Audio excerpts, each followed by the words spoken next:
Hey everybody, just sitting here waiting for a hurricane. Here I am, waiting for a hurricane. I hope it's recording my audio and I'm not just doing this for no reason. And if I die in the hurricane, to everybody who liked me, sorry. To everybody who hated me, congratulations, I'm finally dead. Anyway, I have some questions here from my Patreon, and I'm going to answer them. So the first question comes from Peter, who says, how does it feel to be one of the only original YouTubers to still have any relevance and or audience? You know, I think it's funny. Shut up. You're probably the first person to ever tell me that I'm relevant, ever. Because, you know, when I was at the height of my YouTube career, or whatever the fuck this is, no one ever was like, dude, you're so fucking relevant. No one ever says that. But as soon as I started to fall off, it was like, shut up, you're irrelevant, shut up. I'm like, well, why should I shut up just because I'm irrelevant? You're irrelevant and you're still talking. Also, I was irrelevant the first time I ever said anything on this platform or any other, so I don't see why irrelevance should be a reason to shut your fucking mouth. I don't even really know what relevancy is supposed to mean in this context. I mean, I guess I do. It's like just a synonym of popularity, and this ain't high school, so I don't really care about popularity. But, you know, the problem is you can't really say you don't care about something anymore because people who deeply care about things that make them feel vulnerable and weak will hide behind a veneer of not caring. Like, oh, I do secretly care, but I'm going to tell you I don't care so that you can't use it to hurt me. But in my case, my not caring is pretty sincere. I don't see any reason to make my self-esteem contingent upon what anybody else thinks of me because that's, you know, stupid. That's stupid to do. It's silly to even care what other people think about you, or anything else for that matter. Which, you know, begs the question of, I guess it doesn't beg the question, that's a logical fallacy.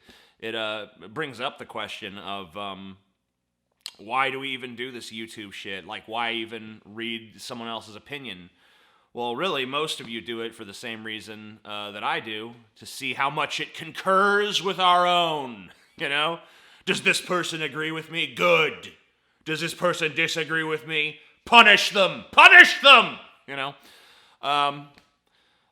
But ultimately everyone's an island. Everyone's alone in this world. No one really knows what's going on in your head, just like you don't really know what's going on in anyone else's. We like to pretend that we can make some sort of judgment about other people, and we like to pretend that other people's judgments of us matter, but ultimately it's all bullshit.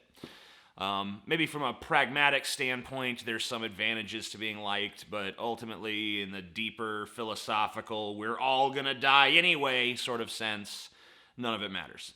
But to answer your question, it's a non-issue for me. Eric asks, do you regret shaving the side of your head? It took a bit of getting used to, but it looks pretty good. Well, thank you. I'm glad you like it, I guess. But, even if you didn't like it, I mean, given my answer to the last question, my reaction would be, oh, you hate it. I like that too. No, I'm down with it. I was going to shave maybe the other side too. I don't know. I'm not sure yet. I might just shave both sides and do like the faux hawk. Not quite narrow enough to be the mohawk, but just, a little bit, like about this much maybe on the top. So this might be going away. I don't know. I might just keep it like it is. What do you think? I'm going to base my decision on what you think's, No, I'm just going to do what I want. So Admiral Anger says, do you enjoy making DFF more than DP? Why or why not? Yeah, I do. I feel like DP got to a point for me where it felt very formulaic and just didn't really inspire any creativity or anything. And it was doing very well in terms of viewership numbers and revenue and all that stuff. And, I knew walking away from it that I might never see that sort of financial success on this platform again. I may never, and, now that all the adpocalypse shit has happened, I certainly won't. But it was kind of like, are you going to do something you hate just because it's making money? And I think that, you come to that point as a entertainer, artist, blathermouth, whatever you want to fucking call me, and you got to make a choice, Are you going to do the thing you hate and make the dough, or are you going to do what you like because you like it? And obviously I chose to do what I like because I like it. And, that doesn't mean I'm not hoping to bring DFF to new heights of success and all that bullshit. But the primary reason I decided to do it instead is because it's more in line with the kind of product I want to make. So, yeah, I definitely enjoy doing it more. That's the whole reason that I'm not doing the previous show anymore. Which of the Democratic candidates do you think have a real chance of beating Trump? Who is the worst candidate the Democrats could choose? The worst candidate they could choose is Joe Biden. Well, that's not true. It'd probably be worse to pick someone like Hickenlooper or something, but I assume you mean of the people who realistically could ever be fucking nominated. Of the people who might actually get the nomination, Biden is probably the worst. Kamala Harris is probably the second worst. Elizabeth Warren is the third worst, and Bernie Sanders is the fourth worst, making him the default best, because those four are the only ones I take seriously at this point. Now, that doesn't mean there aren't other candidates I like. Like, I like Tulsi Gabbard, but she's got no fucking chance. I like Andrew Yang, but he's got no fucking chance. So, of the candidates who realistically could potentially win, setting aside the possibility of an upset, of those fucking candidates, I think Bernie Sanders has the best chance of beating Trump because, just like Bernie Sanders in a lot of ways is the anti-Trump. I know that a lot of these candidates are trying to define themselves as, I'm the true anti-Trump, but Bernie Sanders really is the anti-Trump. And I think he's the anti-Trump for a few reasons. He's the anti-Trump because he has a record spanning back all the way to the fucking, when did he first become mayor? I don't know, but he's been in... He was a mayor for a long time of Burlington. He was a congressperson and then a senator. And, a lot has been made of like, well, what does he accomplish? But the Bernie Sanders people have started putting out all the stuff he has accomplished. The fact that he was the Amendment King. The fact that he just recently sponsored or actually co-authored, I think, the legislation to get us the fuck out of Yemen, or to stop funding the Saudi genocide in Yemen. And that's one of the only two things that Trump has vetoed so far, by the way, because I guess Trump likes the genocide in Yemen and thinks it's just peachy keen. So I think that Trump came into office with no record, no accomplishments. Bernie Sanders would be going in office with lots of accomplishments and an extensive record that proves, hey, I really am who I say I am. I have fought for these things literally my entire life. You might not like it, but I'm authentic. So you put Bernie Sanders' proven track record and authenticity against Trump's, zero record and no authenticity. Bernie Sanders is intelligent and speaks in numbers and facts and data. Trump is a moron who speaks in, this is good, this is bad, this is good, this is bad. I always love when these conservatives are like, you're just brainwashed by the orange man bad, orange man bad, orange man bad. Orange man bad is literally how Trump talks. He's the kind of guy who would say something like that. It's bad. It's good. This is a rock. That is a tree. I mean, he's fucking stupid. Talk about airports in the fucking Revolutionary War like some fucking dementia-addled fucking moron. Okay, so there's another difference. But probably the most substantive difference between Bernie Sanders and Trump, other than those, is I think that maybe it's not so much a difference, but I think that Bernie Sanders is the candidate who can really fucking clown on Trump. Now, I think that, you get Joe Biden in there, it's going to become pretty fucking apparent pretty quick that Joe Biden is not all that different from Trump. I'm imagining all of these candidates in a one-on-one debate with Trump. Joe Biden, you're going to have a tough time even drawing a contrast between them because they're virtually the same fucking candidate. You get Kamala Harris in there. I think she's good. She's very aggressive. But at the same time, she's totally full of shit. She has no authenticity. And Trump is pretty good at faking authenticity to his base. Whereas I don't think anyone buys her bullshit. Maybe some people who are just brand new to it and looking at it through fucking fresh eyes might buy Kamala Harris's bullshit for a minute. But ultimately, I don't think anyone's going to buy it. She's just too brazen of a liar.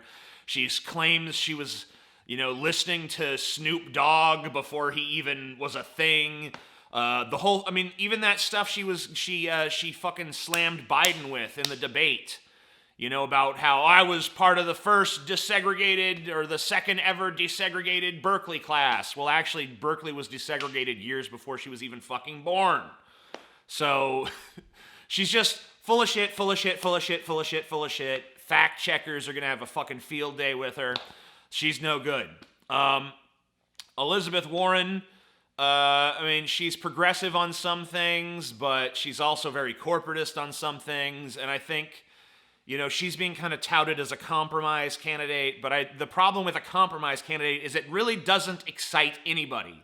It doesn't excite centrists and corporatists to have a compromise. It doesn't excite the left to have a compromise. And I think Bernie Sanders versus Trump is the fucking battle for America's soul that we all want to see really take place. Because that would be this quote-unquote new right sort of candidate, or alt-right if you like that term. So basically the Trump almost is his own political fucking force. And I feel the same way about Bernie Sanders. But it's like one guy who totally energizes the right wing of America, one guy who totally energizes the left wing of America. I mean, it's a dynamic, interesting fucking battle to have. I think it's the one that America's really clamoring for, at least the people who are, highly political. Now, there's a lot of people in the center who probably want to avoid that because they think it's going to just cause a rift to open in time and space, and all of the horrible atrocities from all of history are going to start pouring out and melting our faces or something. But I think that's the battle I want to see. Now, if someone like Tulsi Gabbard or Andrew Yang could get enough support to get on the stage with Trump, I think they'd do well. I think, Tulsi maybe not quite as much. I think she needs to be way more aggressive. I think that, she needs to grow some fucking fangs. Andrew Yang, he doesn't really need fangs. He's playing more of I'm the nerd, and Trump's more like the bully. And we know in high school, the bully often beats the nerd, but I think that in a presidential debate, the nerd probably trounces the bully. We'll see, though. Well, we'll probably never see that. We'll probably never see Andrew Yang and Trump share the debate stage. I know, sorry, Yang gangers, but I don't think it's happening, at least not this time. What's next? Aside from YouTube and your book, what other projects do you have in the works or are considering doing in the future?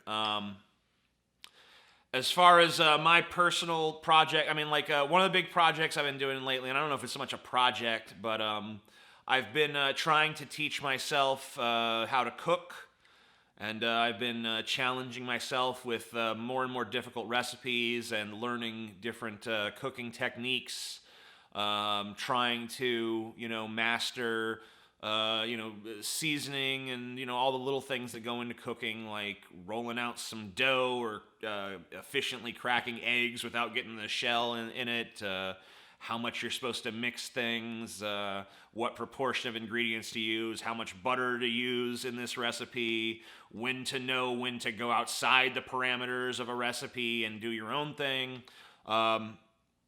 stuff like that. And I've been getting better and better, and I'm really just starting off on that. I haven't really been cooking seriously very long, but I've been trying to really get good at it. And I feel like I've been doing pretty well. Still, I'm not anywhere near the level where I'd call myself like a chef or a master chef or anything like that. But I'm starting to get to the point of being pretty good cook, where most of what I cook turns out pretty well. But as far as, you said outside of YouTube, but as far as on YouTube goes, I have been working on a pretty big series of videos that I hope to announce officially soon, and you guys are gonna look at that. Obviously, I'm still writing The Order of Chaos, my book, and you can listen to the introduction and the first 4 chapters of that right on my YouTube channel, and that's pretty much my big projects right now: learning to cook, writing this big series of videos I'm doing, and writing a book. All right, so what's next? If you could view one historical event firsthand, what would it be and why? I thought about this question quite a bit because I wasn't really sure. It kind of depends on what facet of my personality I'm trying to satiate. I kind of feel like there's a part of me that would love to go soak in something really dark and morbid, like go watch a spectacle in the Roman Colosseum or something like that, or go witness the crucifixion of Jesus Christ, if in fact he actually existed at all. But ultimately, I think that I think the curiosity makes me want to go back to Roswell, New Mexico, and see what actually crashed in that farmer's yard. I forget his name. I want to know if it was just a weather balloon. I want to know. I think 99% chance it was just a weather balloon. And, the farmer's like, what the hell is this contraption? Must be a space ship. But but I mean, I don't know. I kind of want to know. I want to know for sure. I want to be able to lay eyes on it and be like, that is a fucking weather balloon. Or I want to lay eyes on it and be like, holy shit, that's not of this world. That's an alien spaceship or some kind of super secret government technology or what. I want to know what the fuck it is. I want to know. I want to lay eyes on it. I want to fucking, I want to have that curiosity satiated. Nicholas asks, I think I stopped reading people's names. So basically it was the Horse Frog asking me about the Democratic candidates. It was Alan who asked me what projects I'm working on. It was Jeremy who asked what historical event I wanted to see. And this is Nicholas asking, I've noticed that you and the other pessimists have been moving further left. Do you think this is a result of less collaborative work with centrists and right-wingers, allowing you guys to let loose your more core beliefs? I think he meant loose. Let loose your more core beliefs. Do you consider yourself more left than Bernie Sanders? I'm not sure. I mean, according to the political compass, yeah, I'm more left than Bernie Sanders, and I'm also more libertarian than Bernie Sanders. But I don't know if the political compass is what matters or not. I think that, when I've taken political tests, there was another political test I took that told you more like percentages, like you're this percent this ideology and you're this percent this ideology. Because I think most of us are ideological mutts to some degree. And it said I was about 14% conservative. And I think that the 14% that I'm conservative probably has to do with identity politics.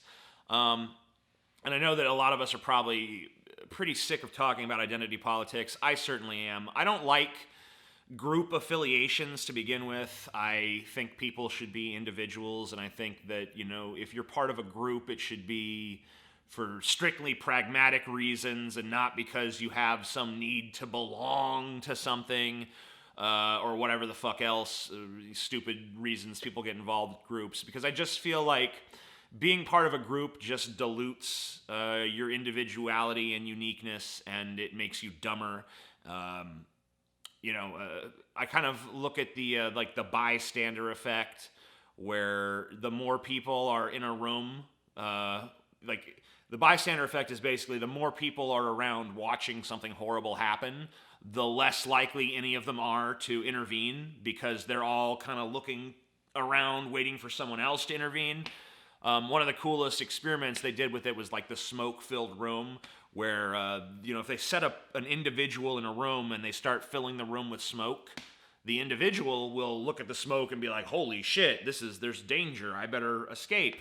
But if you fill a group of people, you put a bunch of people in a room, especially you give them a task like they're filling out a questionnaire, and you start filling that room with smoke, they all start looking to each other like, "Oh, is anyone else getting up and running away? Well, I don't see anyone else doing it, and I don't want to do it if no one else is doing it." So basically, we talk about the bystander effect in terms of, how it makes people, like the dangers of conformity and stuff like that. But we rarely talk about how it actually just makes you dumber.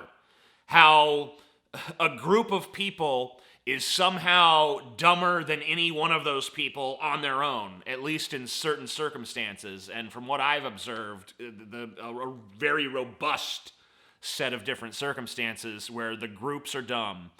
A lot of individuals, you can talk to them, you can reason with them. You can't talk to or reason with a group. Not usually. So don't be part of a fucking group. Don't be part of a fucking herd. And that's why I don't want to say like, I'm in the left, or I'm in the right, or I'm in the center. I just want to reject all of it and just say, I'm me. I'm me, and this is what I think, and that's it. Put me, if you want to categorize me, that's your fucking business. I'm not doing it for you. Jan Schneering, whatever. I haven't said anyone else's last name. Don't know why I started there. Jan says, what do you believe / predict the counterculture will consist of within the next decade? I don't know that counterculture is a terribly useful term at this point because I don't really know what is the dominant culture, now. I don't know that there is one.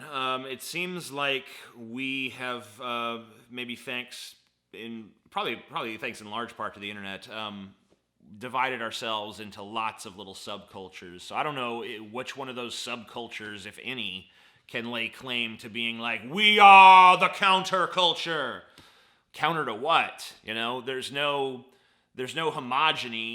homogeneity in society anymore. So what are you really counter against?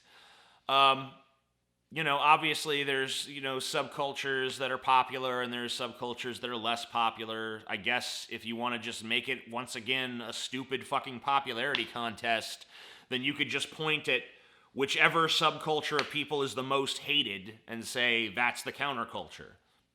That'd be probably the best way to do it, but really, a better way to do it is to just stop thinking in terms of culture and counterculture, because we don't have that anymore. We have a multiverse of subcultures that all exist alongside each other. At least that's what, for now they do. Maybe one day it's going to be civil war.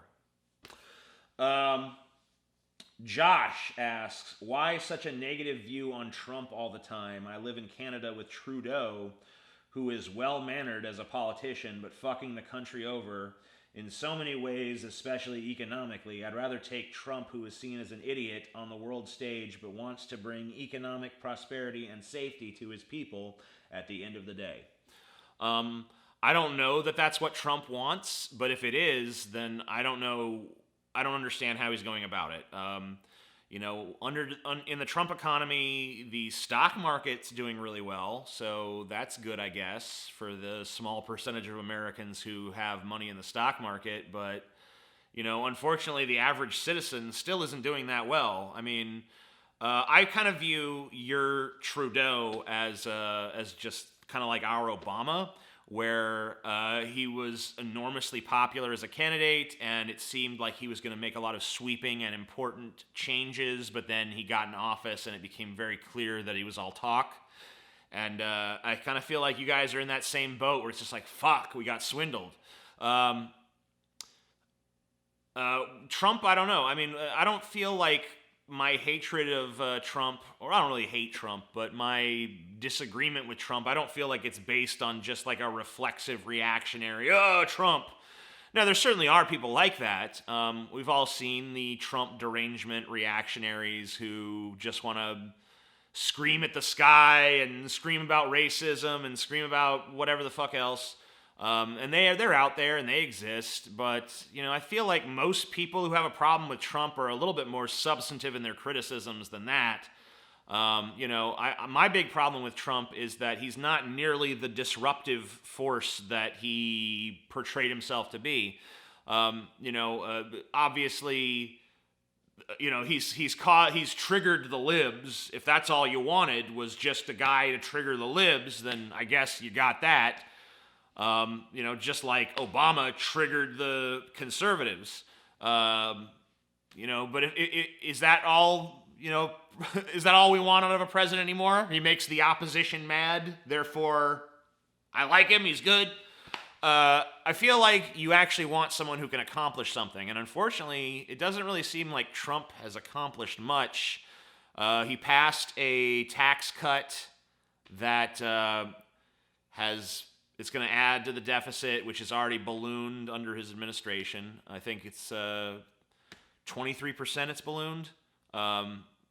Maybe it's maybe it's not at 23% yet. Maybe it's just on track for that. Whatever. It's ballooned under him. So you have Trump in office, deficit's fucking ballooned. He passes these massive tax cuts that are going to balloon it even more. And the wealthiest people who are getting a tax cut, who shouldn't even have a tax cut, who should in fact have their taxes raised, their tax cut lasts forever. Forever. The Trump tax cut goes on forever and ever for them. But for the middle class, the people whose votes you actually need to get elected and to get your tax cut in the first place, their tax cuts expire after 10 years, and a lot of them didn't even get a fucking tax cut. A lot of them actually saw their taxes go up. Now, a lot of them did get a tax cut too, to be fair, but, I think our country just has too big of a boner for fucking tax cuts, honestly. I'm okay with you raising my taxes. I know that's weird for me as an American to say, but I'm happy to pay more in taxes. All I ask is that my taxes be used for something that's actually fucking useful. Instead of my tax revenue being used on planes and tanks and war and all that shit, maybe use it to rebuild the crumbling infrastructure of the country, maybe use it to get universal health care coverage, maybe use it to guarantee that everybody can go to college, make it part of the standard education, instead of government just handling K through 12, maybe it can start at least supplementing beyond that. Maybe actually make some useful investments in technology. Maybe actually do something to combat climate change. Like the hurricane I'm waiting for right now. In the last, I think, 168 years, only three. I think that's about how long they've actually been tracking it, by the way, 168 years. Only 3 times has a hurricane of this magnitude or a storm of this magnitude hit Louisiana this early in hurricane season. And it's all 3 have been in the last 40 years. So obviously, when you have a 168 year window, I think it was 168. I could be wrong on that. Don't quote me on it. 168 year window. And storms traditionally have never hit Louisiana as early July, and then all of a sudden it happens 3 times in the most recent 40 years of that cycle. It's like, how many fucking out of the usual things do you need before you say, maybe there's something to this. Maybe there's something to what literally every fucking climate scientist, well, not literally every scientist, but almost every climate scientist is telling you. But people would rather believe that there's this elaborate fucking conspiracy. No, they're just trying to control us. It's like, oh my God, they already control you. They're not trying to control you, they already control you. There's no reason to fucking lie about what we're doing to the climate. There's no, and if it was all a lie, then why can we see the fucking ice caps melting? Why can we see ocean acidity rising? Like, what about all the fucking data? What about all the fucking scientific evidence? Oh, well, that's just part of the Earth's natural cycle. It happens all the time. It's like, oh, fuck me, dude. How stupid can you be? Maybe we could do something about that, I don't even know what I was talking about. I don't know how did I get there from this Trump shit? Whatever. Trump sucks is the point. I mean, there's lots of stuff that he should be doing that we need any leader of this country to be doing at this point that he's not doing. And in fact, he's openly mocking the people who advocate for doing the things that actually need to be done. Daniel Bomarito asks, what is your utopian dream society? Do you think it's possible for humans to ever achieve it? I don't really believe in a utopian society. I think that, we could talk about ways we could improve society. I think that, obviously, like I said in the last answer, climate change, addressing that is super important. There's really no extent that's too extreme when it comes to addressing that problem. Maybe we should draw the line at if we murder this percent of the population, we should probably not do the Thanos solution, but other stuff we could probably do. I do think we should do population reduction, though, not through forced killing or anything like that. But I think that there's ways we could incentivize people to voluntarily not reproduce. The problem is right now, so much of our economy is based upon perpetual growth. So we're going to have to change our economic system as well. I think that humanity would probably be better served if we were eventually under a one-world government. I know that that's the nightmare scenario for a lot of people. They're terrified of globalism, but ultimately I think that, if you look at the pattern of human history, we went from tribes to villages to towns to cities to city-states to states to countries. And I think the next natural step is that, we have a one-world government. Now, I don't know if it's in my lifetime, I severely doubt it, but if humanity continues on for another 200 or 300, 400 years, I could see us being united under a single government entity. A lot of whether or not we get to a utopian ideal society, which once again, the problem with a utopia is that, I don't believe that there's a point where we can say everything's perfect. There's always room for improvement, so we're never going to reach true utopia. But I think that whether we're on the road to utopia or dystopia kind of depends a lot on how we acclimate to technology, how we react to it. That question I had earlier about what countercultures are going to be in the next decade. Now, I don't know what they're going to be in the next decade, as I said in that question, and I think it's kind of the concept of a counterculture is a bit old. But I do think that there will come a time when the issue of transhumanism is a pertinent issue. And I think it's already kind of happened. I think that transgender people are kind of the first phase of transhumanism.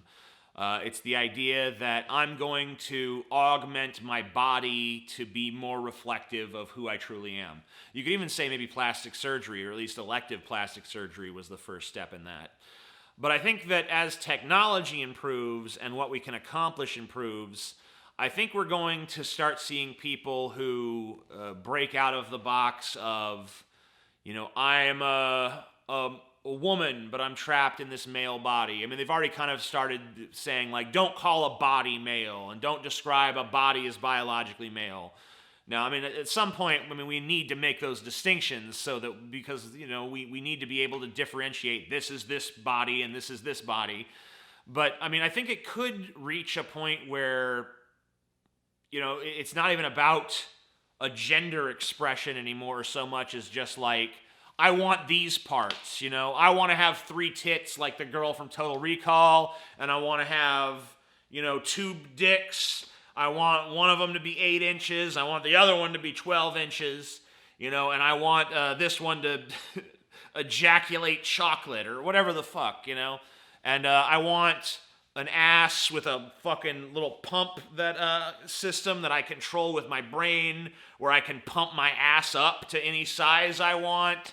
And, you know, I want super cybernetic legs that can, you know, jump 20 feet in the air. And I want a backup heart. And I want